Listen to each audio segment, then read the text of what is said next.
ما يا ولد انا ما اكلتهاش. ماليش دعوه، ده ما يبص ما تهزروش، ده ب 50 جنيه علبه التونه ده.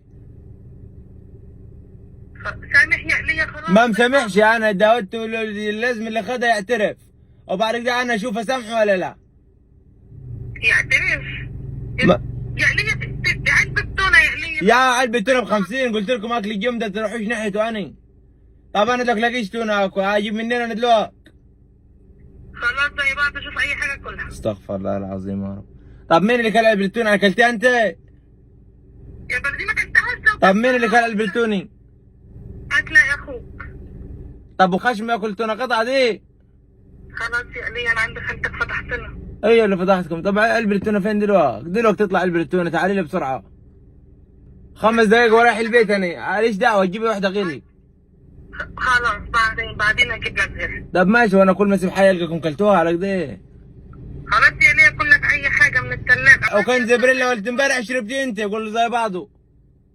زي بعضه هات، ده الجنه تحت اقدام الامهات، يعملش حاجه، اكسب رضاها هات. لكن تقعدوا تاكلوا في بتاع اصحابه انتوا، حرام عليكم، ربنا مش هيطلع عليكم، ربنا مش هيبارك لكم فيه. واخواتك عشان علبة تونة. يعترف النفر، يقول انا اكلتي واشوف اسامحه ولا لا. ده علبة تونه ب 50، ده تونه قطعه 200 جرام ده. حقك عليا انت انا اللي كلتها. طب انا اصرف، انت اكلتيه؟ مش انا، كاني انا اللي كلتها. فيش انا، فيش كانه ده انا ما اعرفهاش، انا اللي كان علبة التونه يعترف. خلاص سامحة يا قلية، عندك بامية في الثلاجة بقى؟ انا هجيب قفل على الثلاجه دي، ما انا هجيب قفل على الثلاجه دي. بقول لك يا نعم.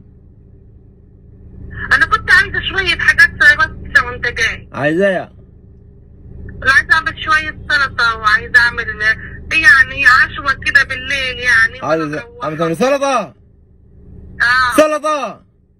سلطة، عايزين ناكل. اجيب لك، اعمل لي سلطه طحينه، اجيب لك علبه طحينه في الليل، اعمل سلطه طحينه. لابس الجلابية المقطعة لقمك على طول يا قلية وانت معاك فلوس. ايوه معي فلوس منين انا؟ هات لي يا حبيبي بس حتى السلطة. هجيب لك سلطه طحينه، لا نجيب علبه طحينه ب 12 ونعمل علبه شوط طبق طحينه والحمد لله. لا عايزة خيار وعايزة بصل وعايزة جزر وعايزة طماطم. تمام، ده عايزين نقرض من البنك دول اليومين دولي. ده ب 500 جنيه اللي انت قلتيهم دولي. هات نص ونص ونص ونص، وهات نص في هجيب نص، انا راجل طول بعرض زي ما بلاد شركت وغربت، اقف قدام الراجل اقول له زل لي نص كيلو واديني 3 طماطمات.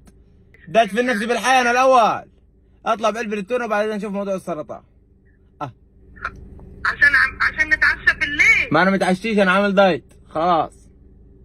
واحنا ناكل، انت مش مشكلة. عامل دايت انا، سلام.